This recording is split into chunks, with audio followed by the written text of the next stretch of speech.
Welcome to the Georgia Lacrosse Officials Association presentation on substitutions and restarts and NFHS boys lacrosse rules, and we are using the rules for the 2025 spring season.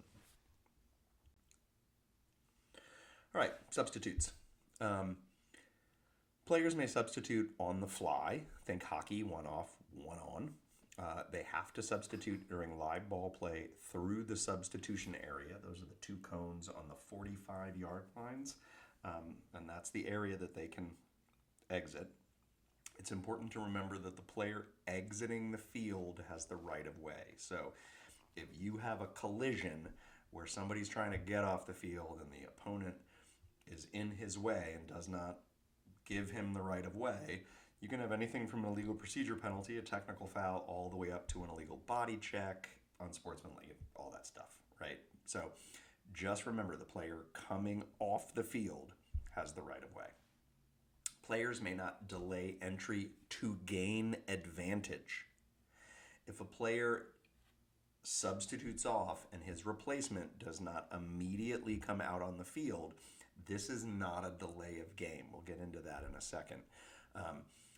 As long as they do not gain an advantage. Now, if they delay entry and a riding team is sort of trying to figure out where's that other guy that we're supposed to be guarding, and suddenly you pop out onto the field and somebody throws you the ball, you have now gained an advantage. Or if you go streaking down the field and suddenly the goalie hits you with a deep outlet pass and suddenly you've got a fast break, you delayed and gained an advantage, right? You have to be properly equipped and onside rules apply, okay? So the substitution area is this area down here between the two cones, right? No player can enter this area until a substitution is imminent. I generally think if you're right around the wing line, a substitution is imminent, and so I don't really have a problem with that. But you can't just be hanging out in the substitution area because you want to get a good look at what's happening in the game, okay? Players will also serve penalty times in there. We prefer that they're kneeling and they're back by the table, but it can get a little crowded in the substitution area. And again, it is one off, one on, one off, one on. And you'll notice the blue guy went to the blue side of the field where they are on offense, and the defender went over to where his team was, right? So substitution box. Now, this is a video that's a little older, and they did an experiment a few years ago where they expanded the substitution box, and so this was done during that time period. So the substitution box is 10 yards shorter than it is in this particular video, but this gives you a good idea of what is happening. So the white player, a substitution is imminent, white comes off, and he quickly comes down and releases. Now, he can essentially teleport himself 10 yards down the field, okay? He does not need to go on the field at the same place that his teammate came off the field. And so you see that with green as well. Let's watch this again. So white realizes, oh, we got a sub. He comes off, boom, he's on. Green waits for his player to come on, and he runs onto the field. That is an on-the-fly substitution.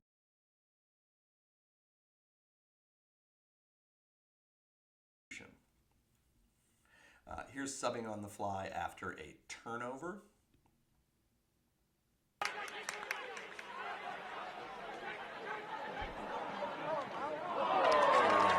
save here by the goalie. Defender picks it up. And there you can see the white player in the bottom left corner subbing off because he knows they want to get a long pole on that field in order to help out the defense. And black is going to substitute so that number 4 can get the ball and clear it. Okay, let's watch that again. So great save here. Shot, save. Defender gets the rebound. He comes running out. White goes off. And then you're going to see black hustle off as well and immediately sub on. These are great on-the-fly substitutions.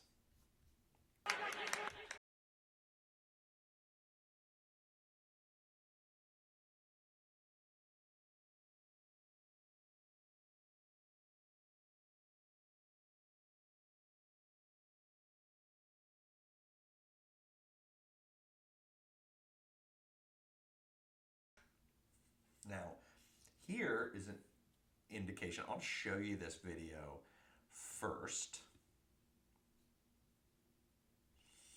So we're coming up the field.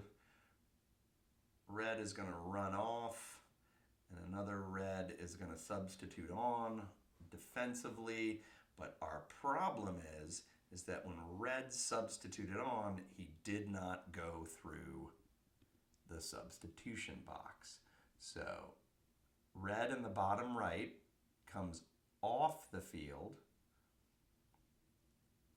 and then number 7 just wanders off from the sideline, right? In this case, we're using the expanded substitution box, so from the 40 to the 40, but he's not close, and our trail official makes a great job catching this.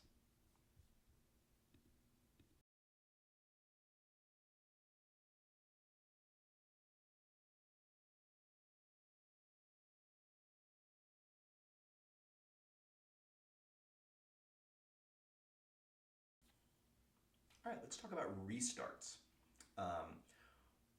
When the ball goes out of bounds or there's a turnover, by rule, a team should be ready to play within 5 seconds. Now, there's a lot that goes into that. If they can't find a ball because it's stuck in a fence or shot off into the parking lot or it's under a bush, you're not going to penalize anybody because they can't find the ball, okay? But if a player simply doesn't want to pick the ball up in order to resume play because he's nervous, then you can give a 5-second count visually in order to let everybody know. And you want to be talking to the players. Hey, we need to get this going here, guys. No offensive player can be within 5 yards of an offensive player restarting play. Okay. The offense cannot start in the attack box, so you're always going to move them laterally out of bounds, right? Unless it's out of bounds on an awarded shot or timeout with the ball on the end line. Now, the defense can be within 5 yards. It's just the offensive players that can't be within 5 yards. And the defense can restart in their attack box or in the crease. Two really important signals that we need to be paying attention to here: the ready signal and the dead ball signal. On every restart, you are either got your hand up in the air because you are like, we are not ready to play, I am managing this restart.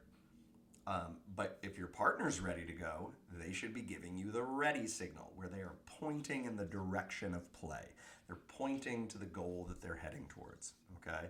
And that's the signal to your partner, hey, I'm ready. When you're good, you go right ahead.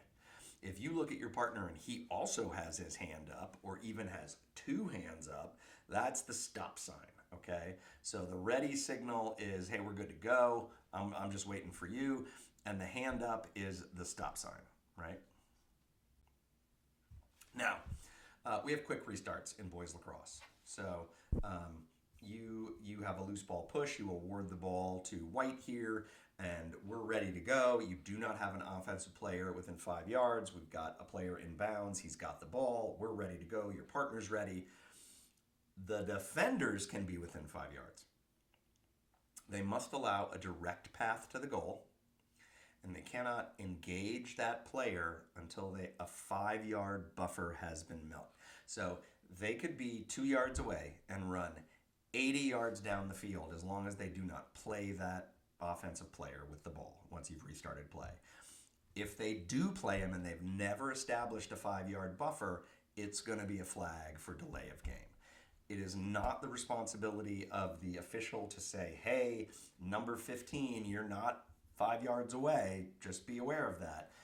At the younger levels, I will say that.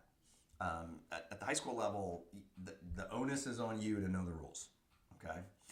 And this is going to be a flag down, slow whistle, because we're in live ball play with a player in possession of the ball when the foul occurs. So let's look at some examples of quick restarts.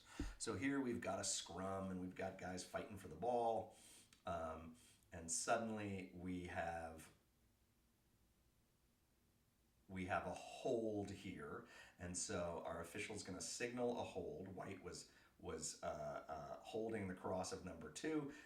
no offensive player within 5 yards, really no defensive player within 5 yards, so we blow the whistle to restart play, and off we go. We do not need to announce whose number a loose ball foul was. This does not get recorded anywhere. It's only time-serving fouls that get recorded. So the idea here is that we are moving along and keeping the game flowing.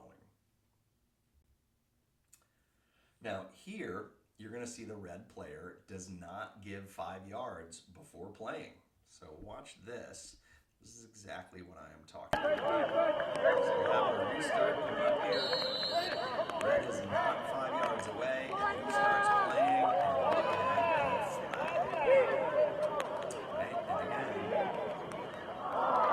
We get a shot. He does not score, and so this is going to be a time-serving foul. Red's going to serve for 30 seconds for delay of game.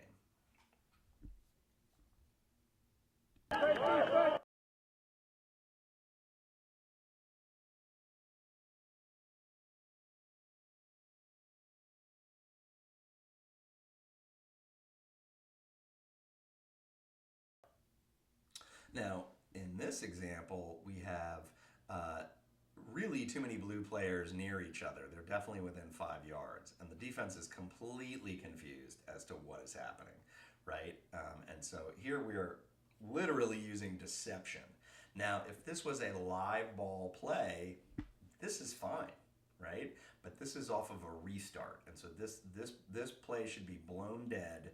And the ball should be brought back to X on the end line, and we should make sure that we do not have offensive players within 5 yards. Now, what we kind of saw back there and what we're about to see here is what we call the hidden ball trick. And the hidden ball trick is you're allowed to do this during live ball play, just not on a restart. So watch what happens here. So all the white guys are going to get together. No one's trying to play them, so it's not an illegal screen. It's not any of that. And they come running out, and the defenders have no idea what's going on, and the goal is scored. Okay? So if a defender attempted to play the ball carrier, offensive players have to meet the requirements for a legal screen. So that's an important thing to note.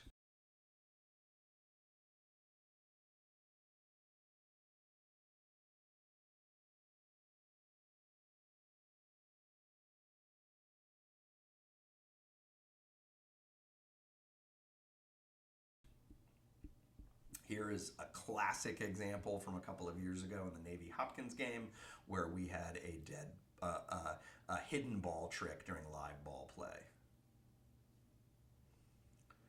All right, so number 55, White, is going to come over here as this guy subs on, and he pretends to flip him the ball. The defense plays, the other guy's pretending, and we take a shot from the top of the box, and the goalie has no idea. So here's the fake flip.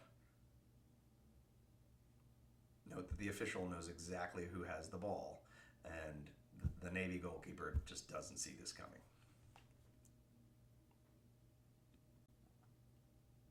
Now, restart locations. We've sort of mentioned this, but let's get into the nitty-gritty. If the ball is outside the attack box, so up here in between the defensive restraining line and the midfield line, and you have a stoppage of play, and you're going to restart the ball here, you restart the ball at exactly that spot. There's no need to move it around, right? If the restart is in the alley, you're going to restart it in the alley, okay?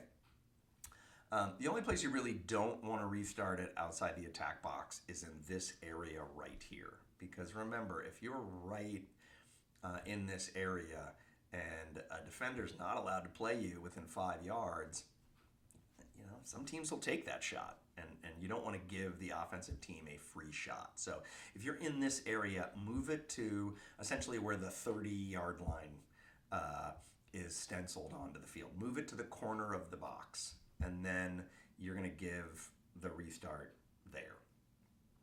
Now, if you have a restart in the attack box and you're giving it to the offense, you're going to move it laterally into the nearest alley. If the defense has the ball and you're restarting, they can restart in the crease or they can restart just outside of the crease in that attack box. If you have a shot on the end line, that restart is going to occur where the ball went out of bounds. Okay? If you have a shot and then we have a timeout, you are going to start that ball right there. All right, so in this instance, we're going to have a loose ball technical foul in the attack box, and we're going to move the ball into the alley laterally. So let's take a look. Right, so here, ball's on the ground. You clearly have a push from behind. You can see the official signal push, point in the direction of play. And then he tells them, look, let's get it in the alley. Boom, hands up, wind it in, we're ready to go, right? On these quick restarts, it's quick. Right here, you know you've got a defender who's 5 yards away, so you're good there. You don't have an offensive player within 5 yards, you're good there. You know, use your voice to get players into the position that you want, and you're ready to go.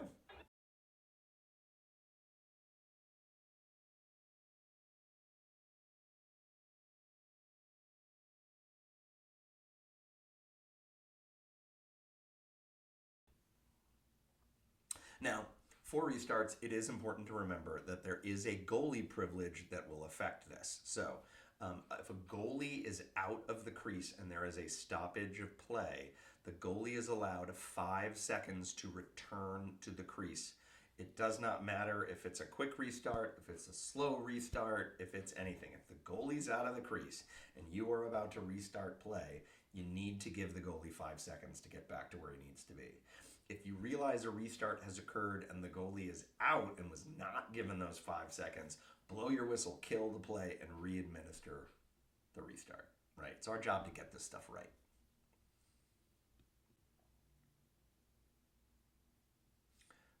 Alrighty, so let's look at this. So we've got a restart, goalie's out of the crease, and we quickly restart it.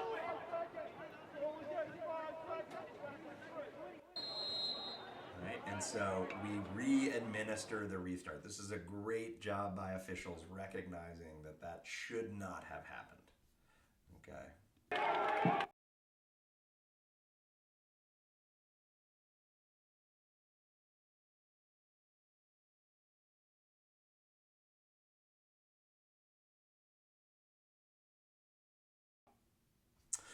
Restarts on the end line.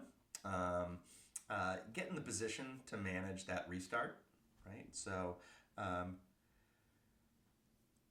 sliding down just 5 yards gives you a much better angle to see the space in between here, right?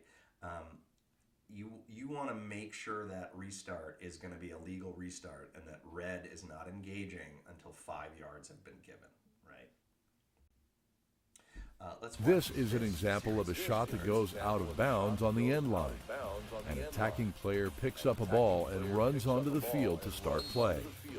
The official correctly stops the restart and forces the attacking player to be established.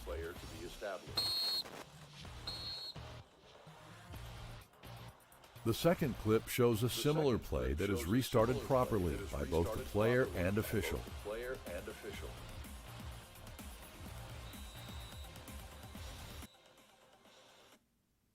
Right, so in this case, great job by the official. He's close enough to the play to do what we call manage the restart. You want to be sure that the ball carrier's feet are set, so there's no running restarts. What I like to tell offensive and defensive players when they're running onto the field is plant your feet. I'm not going to blow the whistle until you plant your feet. And if they run through it, I just bring them back and restart it. Okay? This is a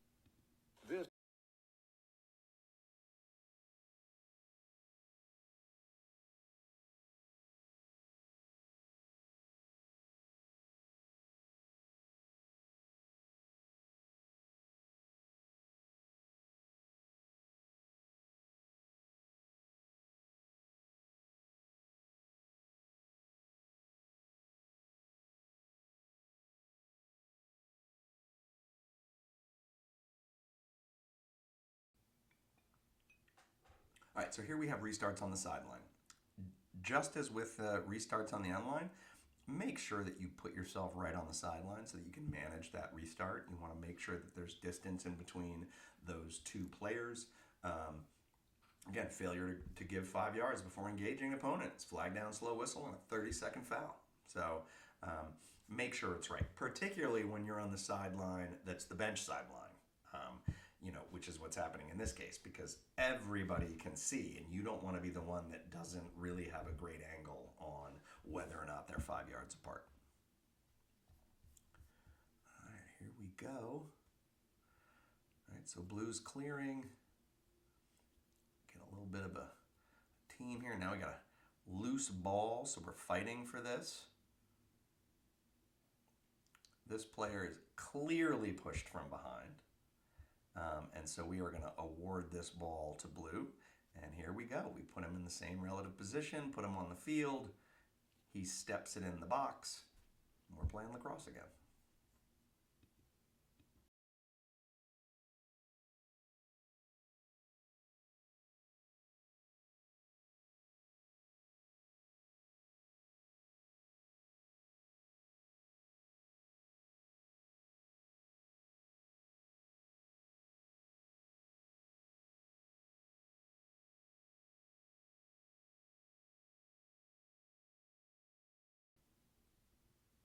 So, couple of tricky quick restarts. These mostly happen around the crease and around the midline.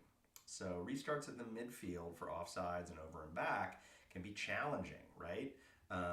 Remember, if you're offsides, you want to make sure we're onsides before we restart. For over and back, you have to get down to the goal, and so your partner is going to do the restart. So if you're the new lead, you don't want to blow it in and then have to race the ball down to the goal. You want to get down to the goal so you can officiate that play as it comes towards you, and your partner can blow it in for you. Same thing in the crease, right? If the goalkeeper is awarded a free restart in the crease, an attacking player cannot stand and put his stick up, as you see in the image on the top left here, and attempt to play or alter the trajectory of that shot, because that's engaging without giving up 5 yards. So here's an example of an over and back play. So here we go. We've got the ball rolling. It clearly goes over the line. We have an over and back. Watch the lead official take off. Trail official comes up and blows it in. All right, restarts near the sub box, right? Any restart near the substitution box in between those two cones is not a quick restart under any circ. Coaches are going to be screaming and yelling, blow the whistle, we're ready, we're ready. It is not a quick restart, right? You want to move the player laterally 5 yards from the sideline. What we are trying to avoid is you blow the ball in, and in this case, red subs somebody through the box, and blue has no idea that that player is there, and then you end up with complete chaos, okay? So this is a safety issue. You want to get into position in order to really manage this restart. This is a danger slow down situation. I often call this area of the field the Bermuda Triangle, because even as an official running through that area, players are coming on and off the field, and it can get a little hectic, and you're not seeing what's happening because you're watching the play, and it's kind of easy to get run over. So this is never a quick restart. Now, if you say move 5 yards in, they're not going to know what the hell you're talking about. So I will often say, hey guys, walk towards the wing line. Stop, stay there. All right, here we go, gentlemen. All right, so move them towards the wing line so that we get a 5 yard area around them, and we can avoid having to throw a delay of game or having a brutal check from behind or anything like that. All right, deep restarts. This is something that happens in the two-man game that goes a little counter to everything that I have literally just told you about who's responsible for blowing it in and how do you restart things. So in this case, in this situation, we have a restart So red here has the ball. They're clearing the ball. And the new trail, that's his, or the trail in this case, that's his sideline. He's supposed to be blowing this in. That's his responsibility. But in this case, he's no longer the trail. He's the new lead. He needs to get down to the other side of the field to make sure he can officiate the crease and the end line.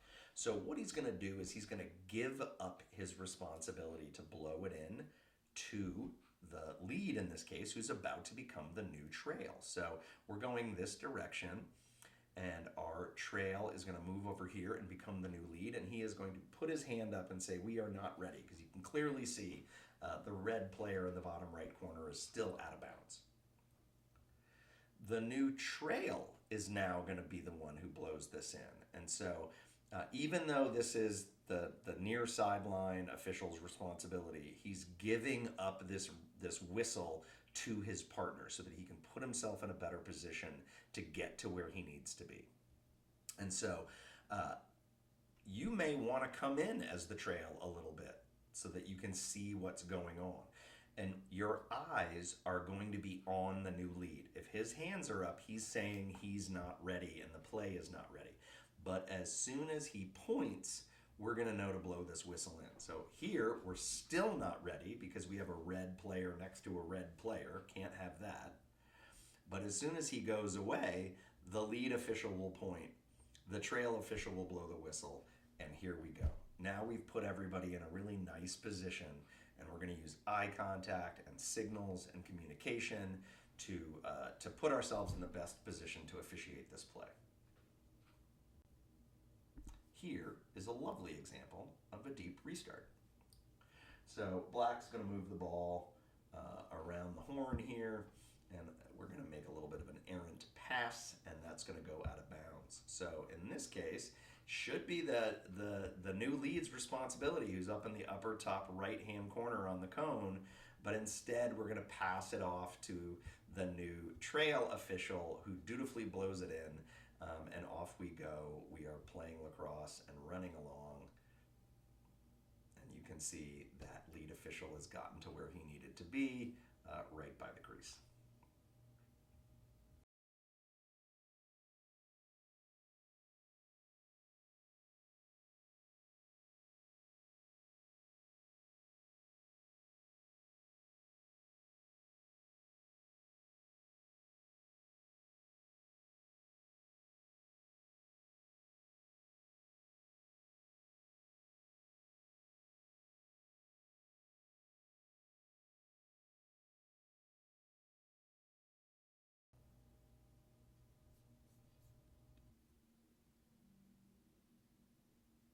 All right, again, my name is Greg Height. I'm the GLOA lead trainer and a USA Lacrosse clinician. Please email me with any information or questions that you have. If you find a mistake, let me know. If you've got a suggestion on what I might add, please let me know. And if you've just got a rules question or want to talk something out, I'd be happy to chat with you. All right, thanks for listening.